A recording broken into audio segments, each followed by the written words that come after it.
This episode is brought to you by Experian. Are you paying for subscriptions you don't use but can't find the time or energy to cancel them? Experian could cancel unwanted subscriptions for you, saving you an average of $270 per year and plenty of time. Download the Experian app. Results will vary. Not all subscriptions are eligible. Savings are not guaranteed. Paid membership with connected payment account required. Ryan Reynolds here for, I guess, my 100th Mint commercial. No, don't. I mean, honestly, when I started this, I thought I only have to do like 4 of these. I mean, it's unlimited premium wireless for $15 a month. How are there still people paying 2 or 3 times that much? I'm sorry, I shouldn't be victim blaming here. Give it a try at mintmobile.com/save. Whenever you're ready. $45 upfront payment equivalent to $15 per month. New customers on first 3-month plan only. Taxes and fees extra. Speed slower above 40 gigabytes. See details.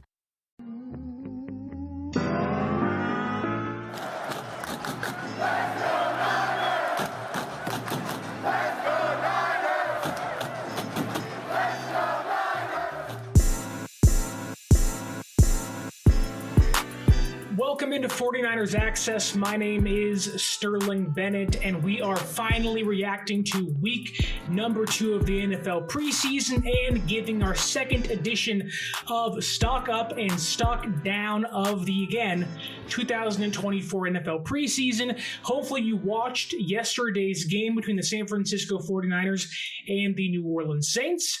Niners won 16-10. It was ultimately a rather positive day for the red and gold. A lot more positives than negatives, that is for sure. Again, it was a better performance than it was against the Titans in week 1. A lot more downs in week 1. This week, a lot more ups, I will say. And to begin the show, let's share honorable mentions. Jair Brown, safety, didn't play too much against the Saints, but ultimately annihilated Taysom Hill in the backfield for a massive tackle for loss early in the first quarter. Starters don't play much, but you have to give credit where it's due, and Jair Brown looks like he's taking that next step and is the first honorable mention of our stock up and stock downs. Alex Barrett is the next honorable mention. I think Alex Barrett is in an interesting position to actually make the Niners roster simply because they need edge rushing depth. Now, I would not be shocked if they go and trade for a player or sign an edge rusher of higher quality, but Alex Barrett against the Saints yesterday almost had a sack, with that almost sack turned into a strip forced fumble and also got the recovery. So again, want to give credit where it's due to a player who's been here for a long time. Alex Barrett, a strip, forced fumble, and a recovery on Spencer Rattler. Moving along here, Darrell Luter Jr. There are some people that don't believe Darrell Luter Jr. is going to make the Niners roster. I would push back on that. I think Darrell Luter Jr. is almost a lock to make the Niners roster. I think he has, while not had the most amazing preseason so far, he has been strong, been good through training camp, been solid enough through the preseason in 2 weeks that have been played so far, but against the Saints, had his best outing of his young career.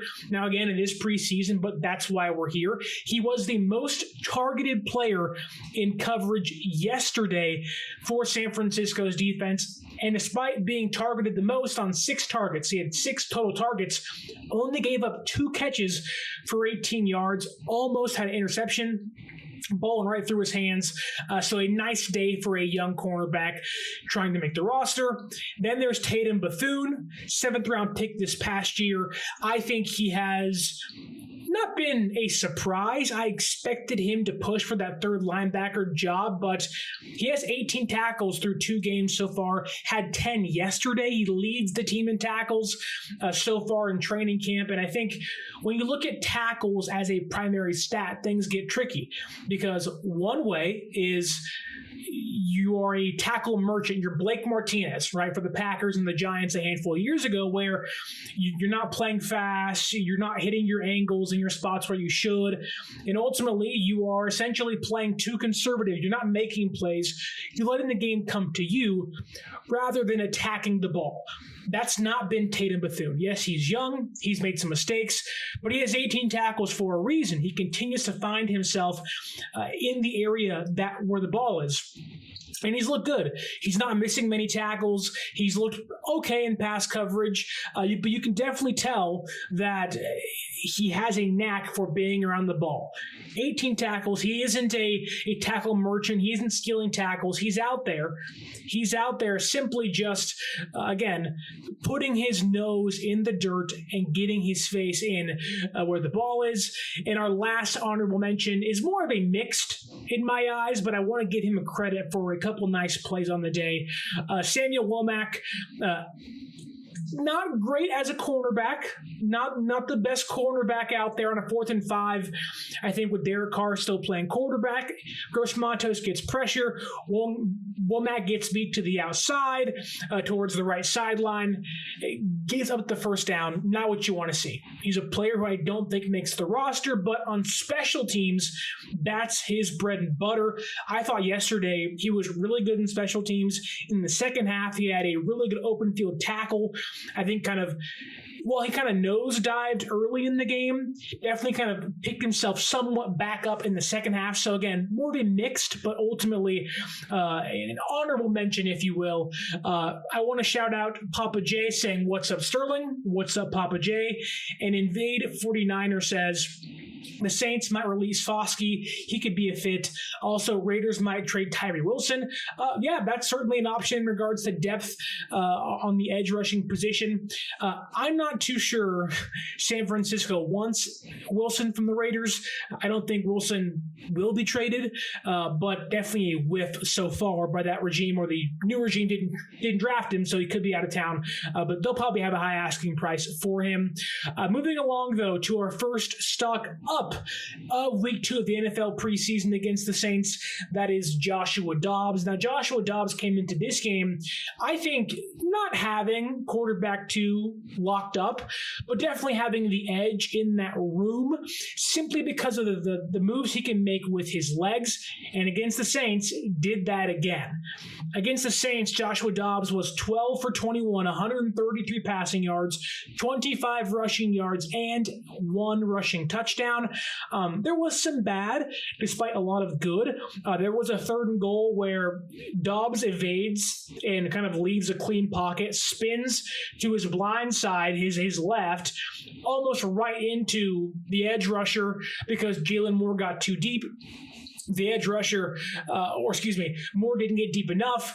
The edge rusher is super far outside, and Dobbs is right in front of his face, and he's like, oh, crap, what do I do? Eventually threw an incompletion, but that's kind of the only negative thing Joshua Dobbs did all day. And while there really isn't a quarterback controversy, there certainly is a quarterback competition for the QB2 job. And Invader Niner here says he wouldn't be shocked if Brandon Allen is quarterback 2. I can see Shanahan being reluctant to pick a player that will be playing hero ball at times or more willing to play out of the scheme, if you will. And Joshua Dobbs will definitely do that. I think that Joshua Dobbs, what he showed yesterday, I think was the strongest performance, whether it was Purdy or Brandon Allen or Tanner Mordecai. I thought that Dobbs was really, really good. There was a 3rd and 10 where there's nobody open, and what does he do? He does what Brandon Allen simply can't do. Scrambles for 13 yards, gets the first down. There was a play later in the game where Joshua Dobbs kind of pulls a Marion Barber, and he runs to his left and runs to his right and evades 2 defenders, and then he kind of jumps forward for a first down. And it's like, okay, like if the offensive line is an issue, like some think it might be, or Colton McKivitz has a bad day, Trent Williams isn't healthy for a week or 2 or isn't resigned by week 1 against the Jets, Joshua Dobbs could give you something else that Brandon Allen simply can't. But it wasn't just with his legs. His arm was also on display. There was a 38-yard deep shot towards the right side line, perfectly placed to Jacob Cowan. And we're talking, looped in over there, bang, right into his hands. It was a great throw by Joshua Dobbs. And even earlier in the game, I think he had a 20-yard wheel route to Matt Breida towards the right seam. That's things that Joshua Dobbs can give you. And to be fair to him, I was I was not sure he could throw the ball that well.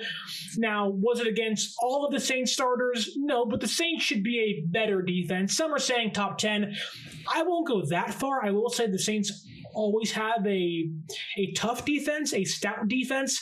They don't have the talent that they've had in previous years. Yeah, Chase Young's there and Cam Jordan's there and Marshall Lattimore is still there, but ultimately it's the Saints. They're kind of in this weird, like, we're going for it, but we're not good enough to actually go for it kind of place as a franchise. But on defense, I think Joshua Dobbs torched them for what it's worth. He had the only touchdown drive of the game for San Francisco that came on a read option keeper towards the goal line with 1 second left before halftime. And even then, he fought through a defensive back to get in the end zone. And I think, well, yes, many people can say that, again, like Invader Niner said, that Brandon Allen will be the team's quarterback too. I can see that. Yes, I can see Shanahan being hesitant to play Joshua Dobbs or giving him the job as quarterback too, because the improvisation is there. They're playing hero ball. That stuff doesn't always make Shanahan happy. He definitely wants his quarterbacks, especially his backups, to play in the system. And when they don't, I could see him being a little hesitant to go ahead and give Dobbs a green light and say, here you go. But Laurie Matthews says here, all three quarterbacks had a good game. Well, 4 played. One wasn't that great, and that was Brock Purdy. But yes, Mordecai, Allen, and Joshua Dobbs, I think, played pretty well. I didn't want to give Brandon Allen and Tanner Mordecai stock ups because I don't think Brandon Allen is really in a place where his stock could actually go up. I think he walked into this game as quarterback number 2. I don't think his stock dropped. I just think that Joshua Dobbs' stock rose higher than Brandon Allen's. Brandon Allen has been a victim of his receivers. Like really, really poorly. Ronnie Bell, Trent Taylor, Danny Gray, Tay Martin, just really struggling to catch the football. But Brandon Allen knows the coaching staff. He's been there for a year. He knows Brock Purdy. I think I said this a week ago, maybe 2 weeks ago, that if it was in the middle of a game and Brock Purdy goes down, I would feel comfortable, I think Shanahan would too, playing Brandon Allen. But if you had weeks to prepare or a week to prepare, I think he would then play Joshua Dobbs simply because Dobbs can give you more. He can evade pressure, has a better arm. And again, he's a much bigger quarterback where I think Brandon Allen would fit the system. He'd give it to Debo and Ayuk and Kittle and those guys, let them cook. I think Dobbs is more comfortable cooking himself, which again could be a good thing, and for Shanahan could also be a bad thing. Moving on to our next stock down of the day. Sticking with the quarterback position, can I just ask, what was up with Brock Purdy's play? And it's not Purdy himself, it's how much he played and who he played with. I'm not someone that believes Brock Purdy shouldn't have played. Starters at a certain point should play in the preseason, whether it was Jimmy G, Trey Lance, I don't care if you're Mahomes, Josh Allen. Ultimately, I think starters should play at least one game. And week 2 makes a lot of sense, knowing that week 3 games are Friday, usually, at least for San Francisco, it's a Friday, and it's a shorter week to prep for that game. I just didn't like the franchise quarterback being out there for 3 drives. I know Kyle said that he wanted to have Purdy play 1 long extended drive, which didn't happen because multiple 3-and-outs, which, okay, happens once, fine, go back out there, do the work you're supposed to do. Happens again, get out of the game. I don't want to risk anything, but when you look at who didn't play alongside Brock Purdy, no Christian McCaffrey, no Kyle Juszczyk, no Debo, no Ayuk, no Kittle, no Trent Williams, no Aaron Banks. You don't have 2 starting offensive linemen, and it's not just you don't have 2, starting offensive linemen. You don't have 2 starting offensive linemen blocking your backside. That's the confusing part. And to allow Brock Purdy, who is supposed to be your franchise quarterback, who you apparently want to give this massive $325 million contract to and hope he's your guy the next 5+ seasons, it's kind of reckless to let Jalen Moore and Nick Zakelj block for Brock Purdy where he gets nailed a handful of times and you still put him back out there. Again, one drive, okay, whatever. 2 drives, okay, you're done. You're struggling. No one's getting open. No one's blocking for you. Pull the plug on this thing. At some point, you got to make sure the boy's healthy when the season starts against the Jets in 3 weeks' time. But Kyle didn't do that. And I think you can look at the other side of the field. The Saints, when they rolled out Derek Carr, who think what you want of Derek Carr, he's their starting quarterback. He is their number one guy. He played alongside the entire starting offensive line, minus Tilly's Fuaga. Then Taysom Hill, then Chris Olave. He had all the starters with him playing together.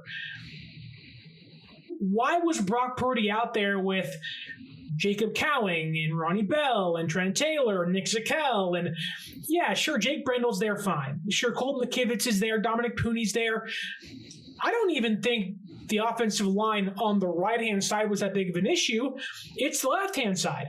Why would you want to risk your quarterback getting blindsided when, flashback 2 years ago, all it takes is one throw, one snap, one hit, and that UCL is gone. But that's a meaningful game in the playoffs. It happens. Okay, that sucks. This is a preseason game. He has no business being out there for that long. It's not the same thing to play Derek Carr or Joshua Dobbs, who, again, Dobbs is a backup, Carr is their starter, but he isn't the franchise quarterback of a Super Bowl team, a team that was in the Super Bowl last year, that is only playing 3 starters. If you're going to trot out Brock Purdy, then put the rest of the guys out there that are healthy. I get no Ayuk because of the contract, Trent because of the contract, McCaffrey because of injury. Why didn't Debo play? Why didn't Kittle play? Well, I'm sure Aaron Banks is hurt, fine. And if you don't want to play Debo and you don't want to play Kittle, I'm sorry.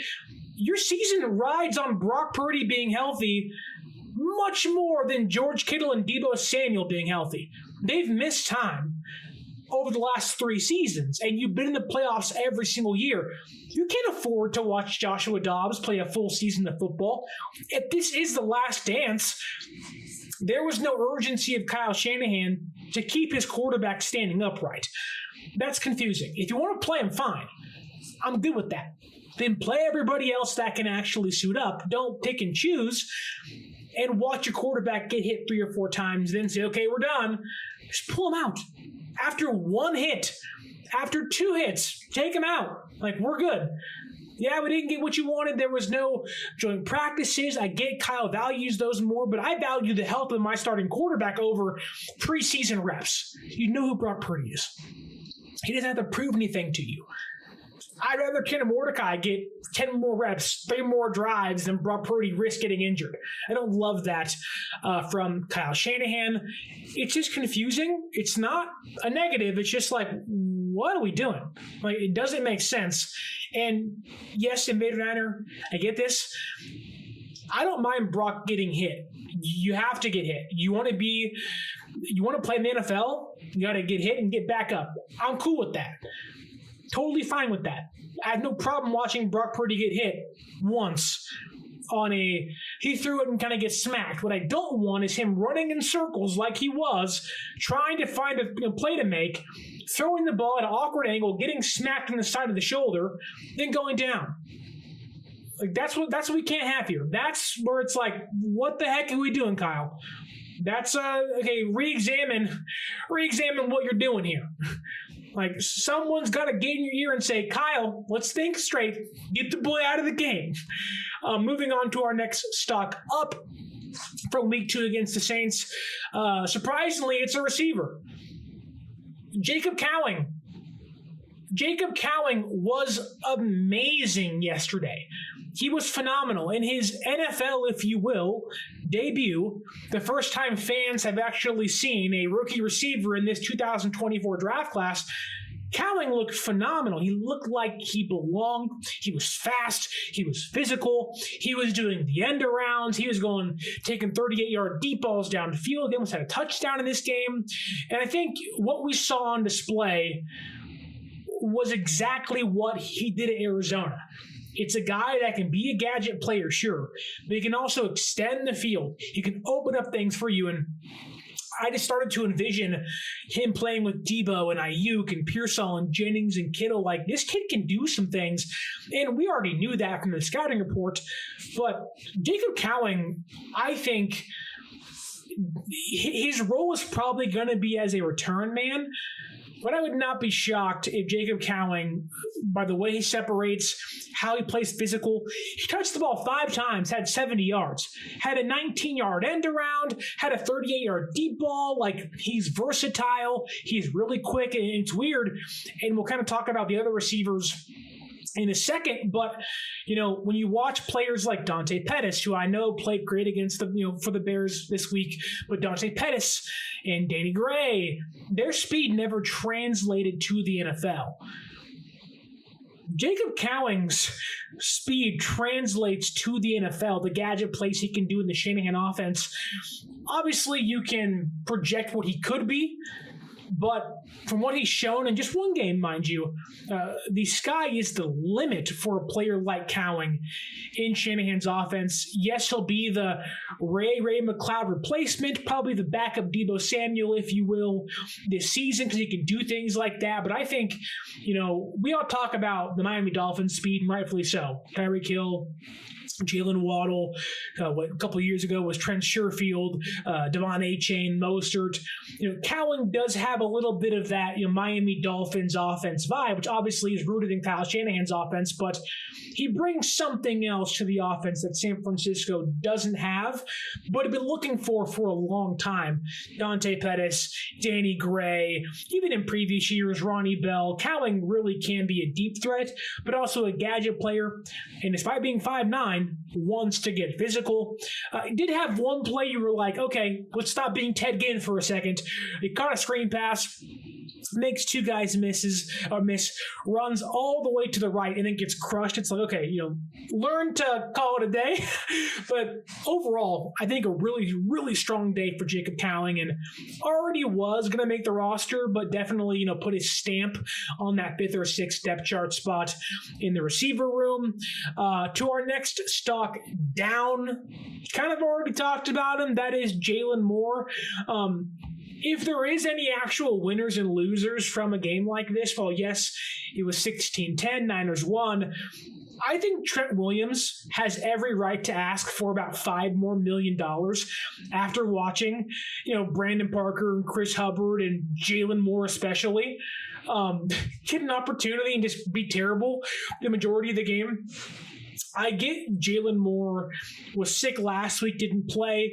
This was his first, real game against a starting opposing defense, and it was terrible. He had 30 pass blocking snaps, allowed 3 pressures. There was a play, and I kid you not, that Jalen Moore looked like a Madden 25 left tackle. And what I mean by that is, if you've played Madden for the last 10 years, you know this. You snap the ball, the game glitches, the animations suck in that game so much, your left tackle just stands there. It lets the edge rusher go right by him. And you snap the ball, you hike, you have a guy open 30 yards downfield, you're swinging up, about to throw it up, and then bang, you get smacked. And you're like, what happened? You go watch the replay, the ball gets snapped, and your offensive lineman's like, it just freezes. And you're like, what was that? Who programmed it that way? I left this game saying, like, who programmed Jalen Moore as a Madden 25 left tackle? He let an edge rusher go right by him. There was a play in this one where, and I kid you not, Joshua Dobbs snaps the ball. Jalen Moore, slow footwork, moves like 3 steps to his left, and the edge rusher just continues to run in the circle around him, and Moore is like, I don't know what to do, and Dobbs is like, oh my God, I'm about to get sacked, and it's like, what are we doing? Then on 3rd and 12 with Brock Purdy in the game, I don't know what him and Nick Zakelj were doing, but they let Brian Brzee get by them. 2 offensive linemen, mind you. And Zakelj tried to pick up the stunt, Jalen Moore said, I don't know how to play football, and just stop trying. And if that's going to be your backup left tackle, if that's going to be potentially who's out there with the ones, if you can't figure out Trent Williams' contract situation, I mean, call it a day. You're not going to win games with that. Yes, you're going to have the rest of the offense out there. I understand. But if this Trent Williams thing lingers, which it already has for too long now, we are in the witching hour of get this thing done. You're going into the last week of the preseason. You have, 4 days until week 3 of the preseason, and Trent doesn't need that, but you want him in the building. You cannot have Jalen Moore out there. Like, it's to a point where it's like he'll make the team because he knows the system and they like him, but it's like you can't trust him. And this is funny because it calls back to the draft process of why didn't they pick a tackle? And Shanahan and Lynch, their retort was, we really like Jalen Moore. And it's like, you like that? Explain to me how in the world you think that's acceptable to play. Like, yes, the Saints don't have star edge rushers, fine. The Jets do. The Jets have so many edge rushers, they had to trade some away in the offseason. In fact, they have so many edge rushers, they may not even sign their best one, Hassan Reddick, because they can kind of survive without him. I just don't love that. Like, you can't do that. You cannot allow Jalen Moore to be your starting left tackle week 1 because it was terrible. The next 2 stock-ups we have, though, are on offensive line.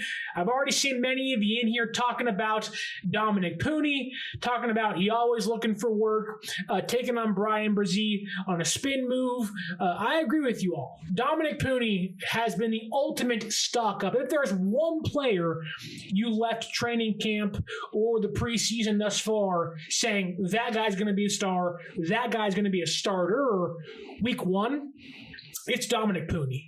He has been phenomenal. He's allowed in 30 pass blocking snaps against the Saints, 1 pressure.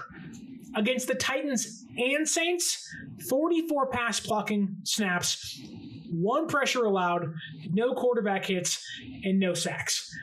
There was a play on Twitter that I think it was Guy Habron put out saying, watch Dominic Pooney. And there was a few more, but that play in particular where it is 3rd down in the red zone. Niners are trying to score a touchdown before halftime. And Pooney, the ball snapped. Pooney kind of pushes off and passes the edge rusher to McKivitz, right? The light push. McKivitz kind of has him. McKivitz kind of seems like he wasn't ready for it for some reason. Not understanding that at all. But then Pooney, having the wherewithal, knowing I'm not blocking anybody, spins the opposite way. So his back is facing the edge rusher. Spins around and helps McKivitz. Now, I don't think Josh Dobbs actually gets hit on that play, but to have the wherewithal, the intellect, the high intelligence, the high IQ to go, hey, where can I help out? I'm not doing anything currently. He assessed the situation. There wasn't a delayed blitz. He simply just passed off, checked, am I good, and said, look, I have to have the peripheral to help out my right tackle. I can only think about, had we had that in the Super Bowl, we probably have won 2 so far. If it wasn't for Mike Person and Spencer Burford, and it was Dominic Pooney instead, maybe San Francisco is hoisting 2 Lombardi trophies. Maybe San Francisco can actually avoid getting crushed by Chris Jones. Now, it's the preseason. Let's not go too far ahead of ourselves, but Dominic Pooney is this team's starting right guard. There's a play in this game where Brian Brzee, who, a first-round pick, maybe an early second-round pick a handful of years ago, man, he's a really good player for the Saints. Supposed to be a big-time player for them this year as well. Dominic Pooney is like putting him in a spin cycle. Brzee's trying to get out of there, and Pooney basically has him in this revolving door. When you go to New York and you have the big businesses and it's just a big revolving door and you're running around because you're a child, like, yeah, this is so fun, and you get sick and throw up. Dominic Pooney had Brian Brzee in that, like, all game. He was phenomenal.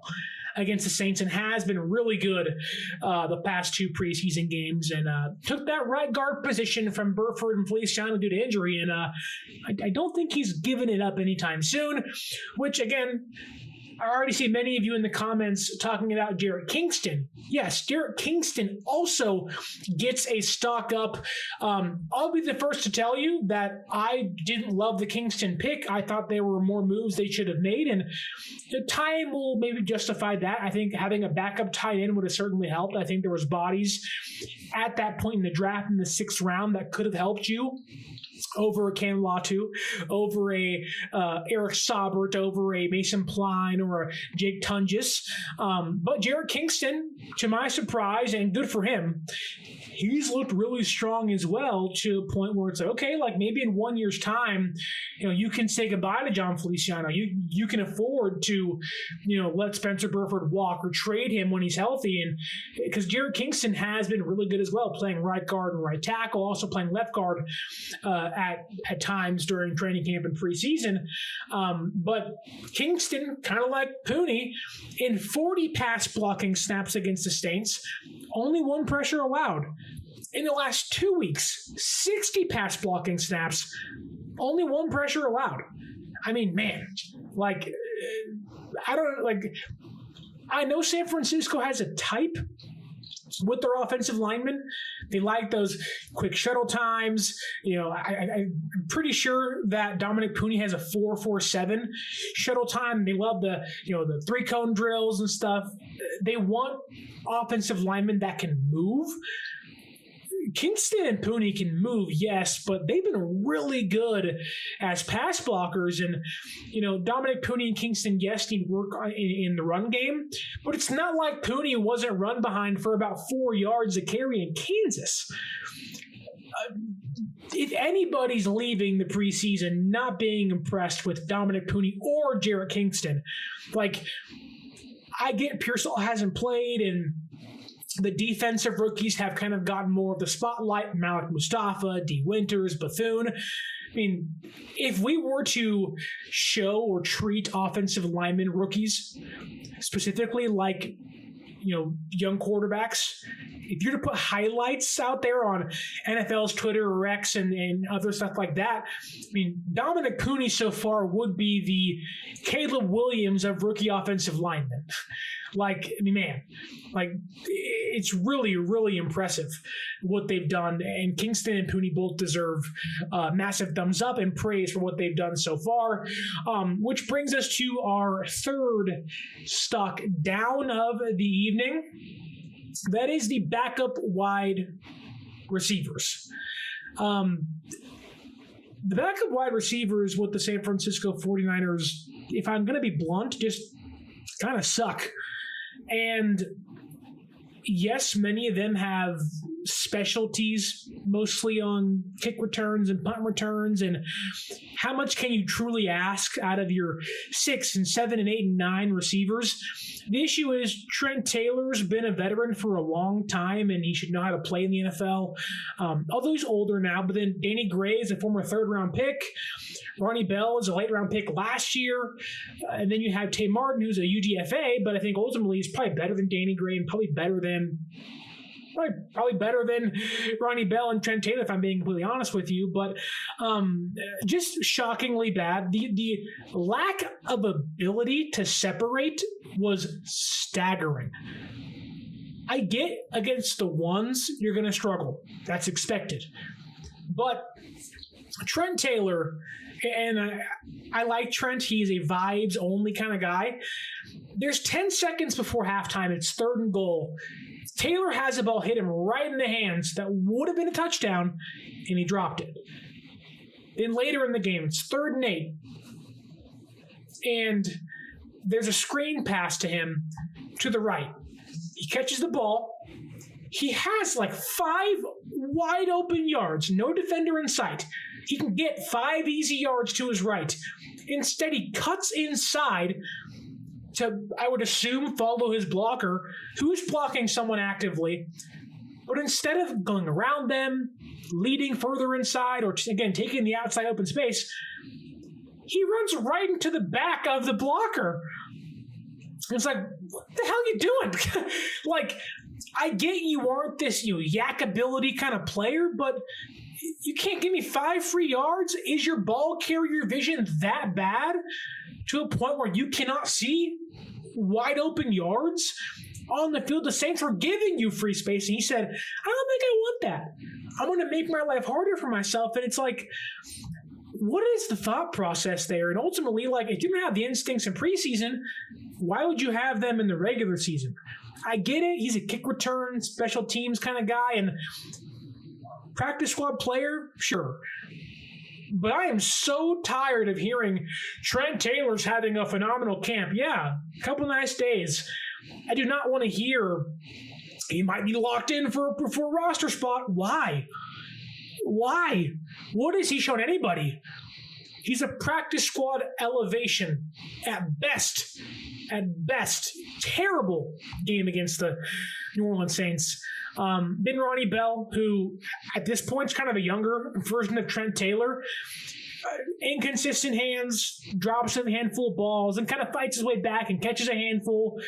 And again, inconsistency with the hands. But my biggest issue with that is there is a motto that San Francisco carries. That no block, no rock. Cool. We're all on board. You want to get the ball, you have to block. Ronnie Bell loves to block. Ronnie Bell is willing to block every single play. The issue is when he blocks and Kyle Shanahan says, you know what? I want to reward Ronnie Bell with the rock. He can't catch it. Ever. And it's like, you fumbled punts last year, you got benched. This year, he looked so checked out against the Saints, it was mind-boggling. For a young player that I'm sure is frustrated, I get that. Drop a handful of passes, you're not performing up to your standard, you can get in your head. I get that. But you're a late-round pick, and you want to push and fight for a roster spot. But he looked so checked out against the Saints that I would not trust him out there whatsoever. And I like Ronnie Bell. He has some skill. Again, he can block. He has at Michigan a handful of years ago. He was a fine receiver. He had some yak ability. But now it's like you have to catch the ball to get the yak. And if you're not catching the ball, well, you can't get the yak. And if you ain't catching the ball, you're not going to play. Just a bad day from Trent and Ronnie Bell. Then they get to Danny Gray, everyone's favorite third-round pick, right? I don't know what it is with the third round. Ty Davis Price, Trey Sermon, eventually it'll be Cam Latu, but now it's Danny Gray, where his speed, and he's not the first of one of these stories. John Ross is probably the biggest example of this, that sometimes you can run a 4.2. You can set NFL Combine records, but your speed does not always translate to the NFL. Danny Gray's speed does not and has not and likely will not translate to the NFL. He's looked slow the past 3 years. He can't separate. I mean, you have backup defensive backs guarding you. And I don't care if they say on the broadcast, well, he was a collegiate sprinter and a track runner. So was Danny Gray. And football speed doesn't equate to track speed. Danny Gray, I don't really think has football speed, which makes no sense. He plays slow. His claim to fame is a go ball against the Green Bay Packers in the preseason from Trey Lance. That's not going to cut it. Yes, there's been injuries. Yes, he's had ups and downs, and sure. When Jimmy Garoppolo came back, there wasn't really a play style fit. That sucks for Danny Gray. But if I'm being completely honest with you, he isn't even a top 7 receiver on the roster. And his only catch yesterday was basically a drop. I don't know why, and it's no shot at them, but NBC Sports put on their Twitter account, look at this amazing catch by Danny Gray. It's like he jumped up for it fine, but it hit him in the hands, it shot up in the air, and had it not been for an extra few seconds in the air, that ball's going in the hand of a Saints player, and it's the interception. Like, Danny Gray then catches the ball. But it's like, avoid the initial drop. It's different if you're Debo or Brandon Ayuk or maybe Ricky Pearsall or Juwan Jennings. Those guys are proven or at least first-round talents. Danny Gray is going to be here, or is in his year number 3. And there's been literally no steps of improvement. It's been frustration after frustration, setback after setback, and I like Danny Gray. I wanted to draft Danny Gray knowing that he had the skill set that can translate or hopefully translate to the NFL. Just like San Francisco thought. You talk about watching freaking 3 strikes down the middle, down the pipe, looking. That's what it feels like whenever Danny Gray plays. It's like, oh my goodness, like what are we doing? The speed doesn't translate. He's dropping balls left and right, can't separate. I mean, man. Talk about third-round pick. That is a hellscape, a black hole of picks not named Fred Warner. I hate saying it, but Danny Gray is another third-round pick bust. And let's look into this somewhat because, the best receivers on San Francisco, while Beta Niner thinks Danny Gray is still receiver 6, let's talk about it. You got Debo, you got Ayuk, you got Juwan. Top 3, those are your starters. Pearsall is making the team. Cowling has shown more in one game than Gray has shown in 3 years of time. He's making the team. He's a rookie. Then you have that kind of special team veteran player. You want to go Ronnie Bell? You want to go Danny Gray? You want to go Trent Taylor? Or go with Chris Conley, who has been the most complete and consistent of that grouping. He's an excellent gunner on special teams, solid hands. He can play the outside if someone goes down. I don't think there's even a debate as to who's making the roster at this point. Receiver is so straightforward, so just right to the numbers. Bang, bang, bang. Everybody else, Trent, Bell, Gray, Martin, goodbye. Goodbye. And, it's just like, that to me is the strongest room. If you retain Danny Gray, what are you retaining? An unproven, unknown, inconsistent hope so. At this point, let's be honest here. Knowing San Francisco's luck in the playoffs, Danny Gray will get cut, go to the Chiefs, then score the game-winning touchdown in the Super Bowl against us, right? I think Danny Gray can still play, just not here. He's buried here, and there's really no way to get back up in the room unless he goes to the practice squad. But unfortunately, you can't go to the practice squad. And I don't think Chris Conley passes through waivers. I think he's too good of a special teamer now with the new emphasis on defenses wanting special team talent. This is not 5 years ago covering punts and kicks. This is, we need people that can actually tackle ball carriers. That's not Danny Gray. That is Chris Conley. Moving to the defense for our next stock up, some positivity for you.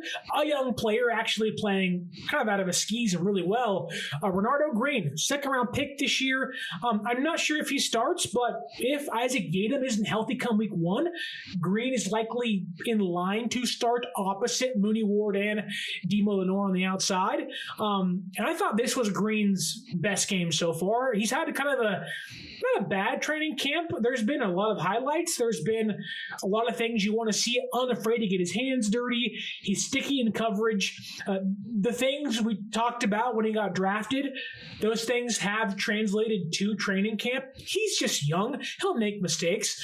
But there was a 3rd and 7 early in the first half. And 3rd and 7, this is going to be a simple quick out by the Saints. It's one of the easiest plays to get a first down on. It's one of the easier plays to get separation for a receiver on.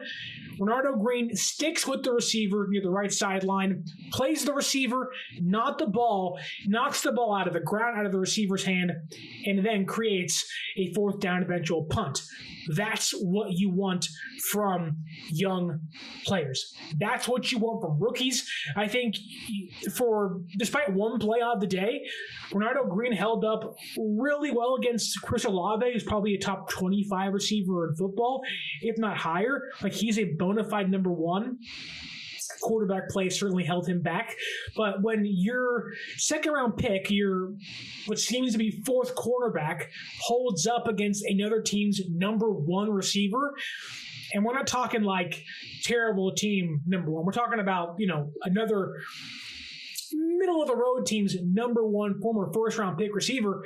Green was locking up a lot of the all night. He was fighting with them. They were jockeying back and forth for position. And it's like, heck yeah. Heck, that's what you want. Heck, yes. Young player, unafraid of the moment, unafraid to face on the opposition that is, again, a first-round pick receiver who has proven to be a really good player in the NFL already. Like, Green was really good yesterday. And sometimes young defensive backs are good in coverage, but struggle against the run.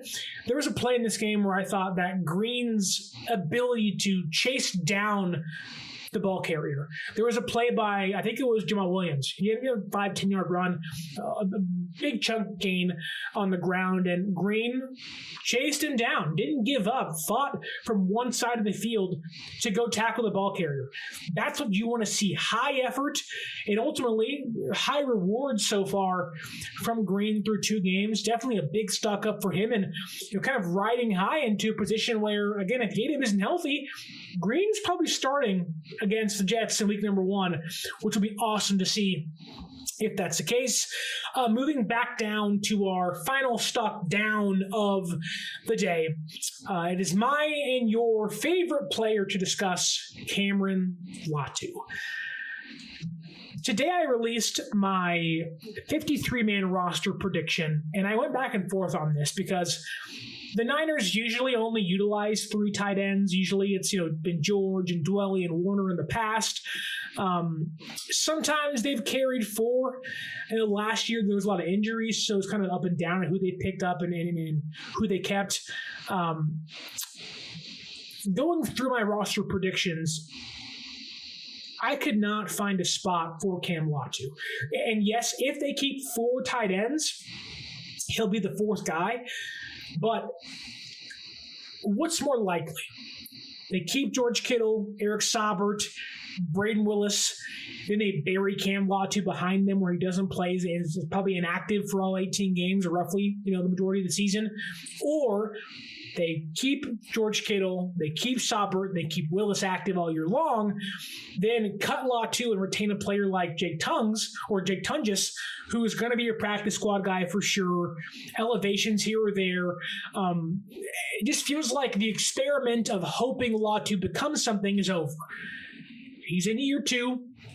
Lost all of last year due to injury, torn meniscus. It just feels like Cam Latu, like Danny Gray, despite being in different years of their career, just like what does Cam Latu bring you? Inconsistent hands. He's an okay blocker here or there. I mean, I don't want to come down too hard on him simply because he did kind of transfer over to tight end later in his college career. And at Bama, there wasn't many reps. I think in his last 2 years at Bama, he kind of became something. But even then, this really wasn't much to see. What really bothers me about him is that he'll be lined up across linebackers and safeties, guys who he is bigger than, guys who are below his frame of 6'5", 245 pounds. He's a big dude. There's reasons to believe that he can become something because his stature screams NFL tight end. But when you're 6'5", 245, you should be able to body up almost anybody. Use your frame, box out defensive backs, box out linebackers, utilize your physical ability to aid you as a receiver. Cam Latu doesn't know how to use his body. He has no idea how to use a 6'5" God-given frame to help him gain leverage as a receiver. He's being out-physicaled by linebackers and smaller defensive backs to a point where there's balls over the middle being thrown and are in his hands, and smaller defensive backs are smacking the ball out of it. Now, credit goes to the defense, fine. But that can't happen on a consistent basis for a player that wants to make the roster. And that happens every single game to Cam Latu. And if it isn't that, it's a clean drop, it's a fumble. There was a play in training camp this year where Joshua Dobbs, who just got here this year, was screaming at him because Latu didn't know the play, didn't know where he was supposed to be. When you don't have the ability because of injury to play for a whole year, you can at least learn the offense, man. He hasn't even learned the offense yet. And yes, people learn different ways. Some people learn actually running the play over and over again.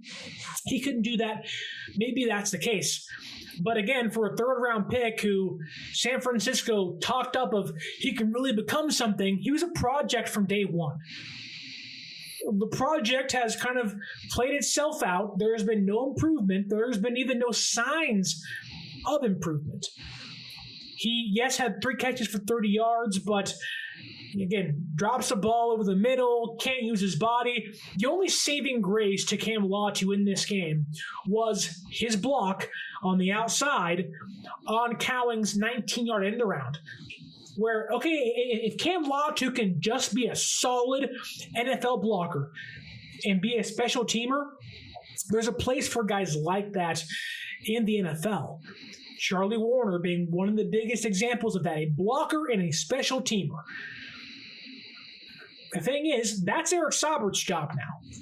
That's Braden Willis's job now. But man, again, what does Cam Latu do well? If you're San Francisco, what bet would you take? Cam Latu being a valuable 4th tight end, taking up a roster spot, or cutting him, retaining Jake Tunges on the practice squad for an elevation every 4 or 5 weeks and someone else goes down, which they inevitably will, and maybe adding an edge rusher here or there, or keeping an extra linebacker you don't want to give up. That's the thing. Is that when you get into roster bubble conversations, it's okay, do you want to cut Tatum Bethune or Jalen Graham, or you want to keep Cam Latu? You want to keep Darrell Luter Jr. or Chase Lucas that can actually help you on special teams? Or do you want to keep Cam Latu? I'm sorry, but I didn't even want to draft Cam Latu. I don't want to keep the guy, and I hope he plays well. I wish him all the best, but man, it's going into year number 2 for Cam Latu. And there really just is nothing. You're like, I'm impressed. It's like, how are you a 3rd-round pick? What do they see in you? Because your frame, you don't utilize it at all.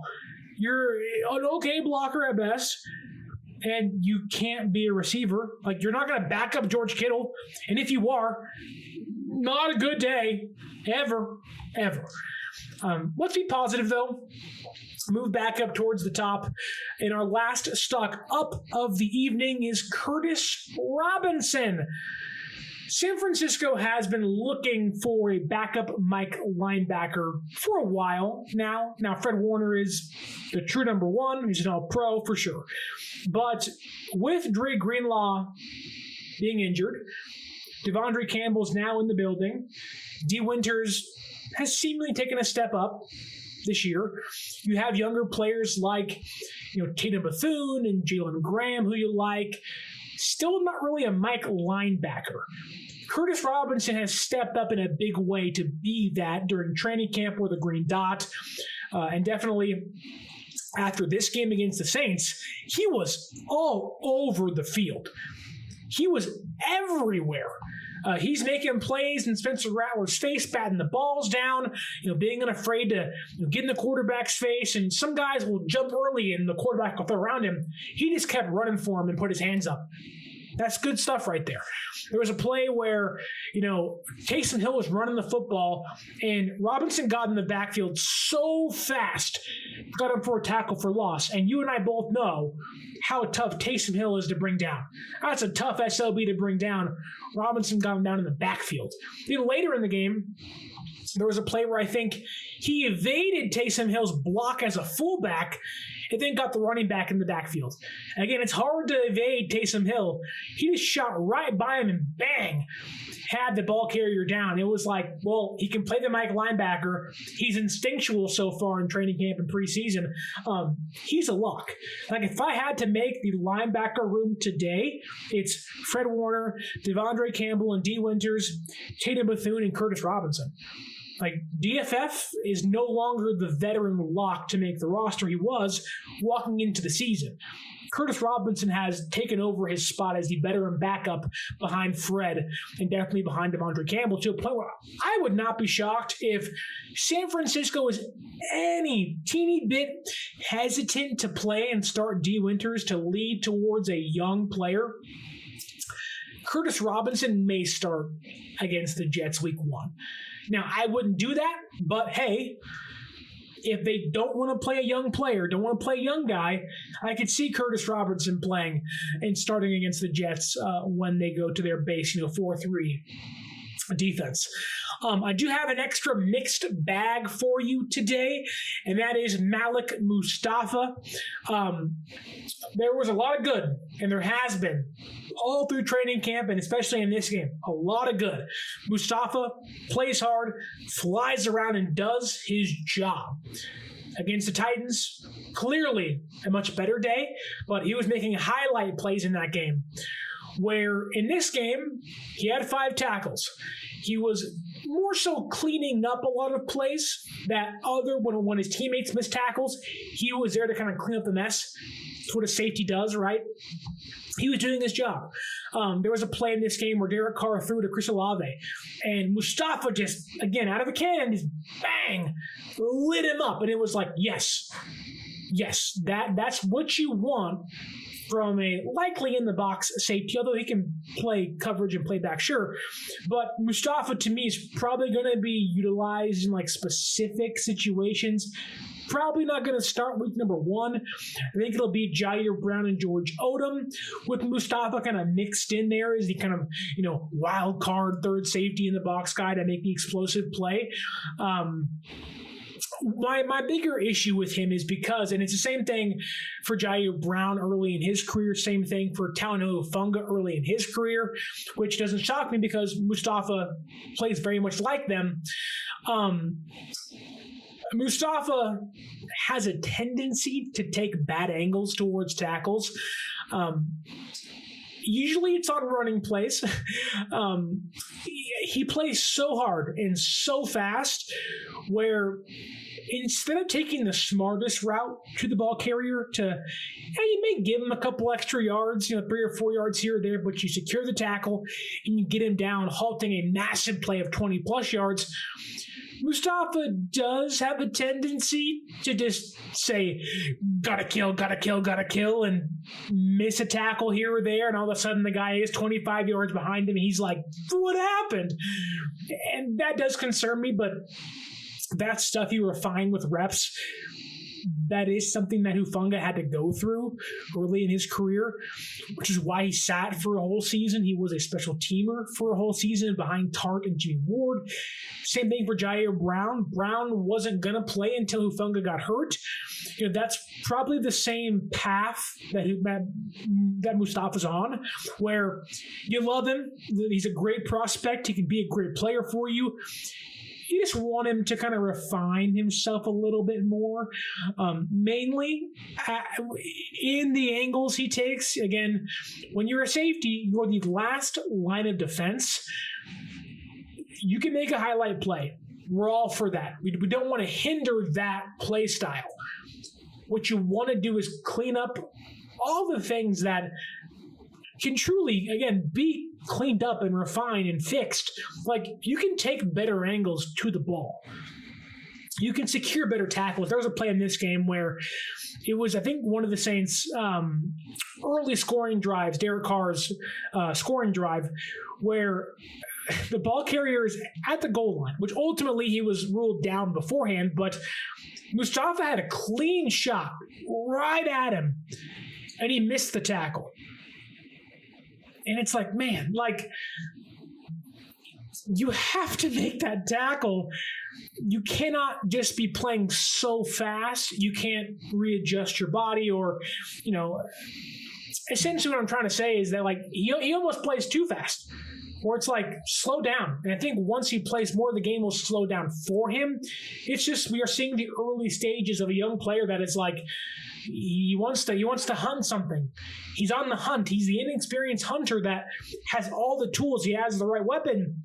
He has the physical traits you like. It's just, how do you kind of get him in a box and have that controlled chaos? He's chaotic.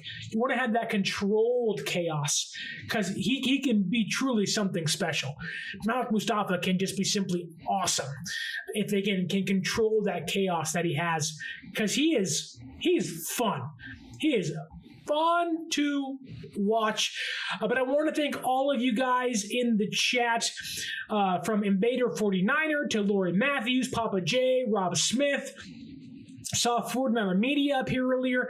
Kawa Cheap Dope, you're still there. So many more at the very top. Bobo was in here. Thank you so much for watching and listening. Tell me what you think about the Niners' Week 2 preseason win against the New Orleans Saints. How do you feel? Who was your stock ups? Who was your stocks down? And stay tuned for later this week. I'll give my Week 2 roster predictions. Then we'll do it all again once week number 3 happens this Friday, which the starters are supposed to play. Brock Purdy should play again. Isaac Rendo and Ricky Pearsall might play. Hope to practice this week. But I want to kindly ask you to follow us on social media as we build towards those moments. 49ers_access is the X or Twitter. 49ers.access is the Instagram. Please go ahead and go to sportsspider.com. If you're like myself, you get tired of going to all these new places, ESPN, Fox, Sporting News, USA Today. You want all of your sporting news in the exact same place. Sportsspider.com has you covered. Latest articles, videos, podcasts from everywhere, all around the web, from YouTube, organized in one place and organized by your favorite team. Hit that link down below and go to sportspider.com. And as always, if you can, like, share, subscribe, leave that review. And if you want to see your Niners play this year, hopefully it's with Brandon Ayuk and Trent Williams in the fray, Week 1 against the New York Jets, use our promo code 49ersaccess. 49 ERSACCESS at SeatGeek.com to save yourself $20 off your first purchase. My name is Sterling Bennett. Hope you're having a wonderful Monday. Hope you have a wonderful rest of your week. Again, stay tuned for roster predictions and stay tuned for Week 3 of the NFL preseason when the San Francisco 49ers take the field once again this Friday and come right back here to this YouTube channel for the next edition of Stock Up and Stock Down. That's all I have for you today. Like, share, subscribe. Thank you so much for watching and listening. And as always, stay faithful.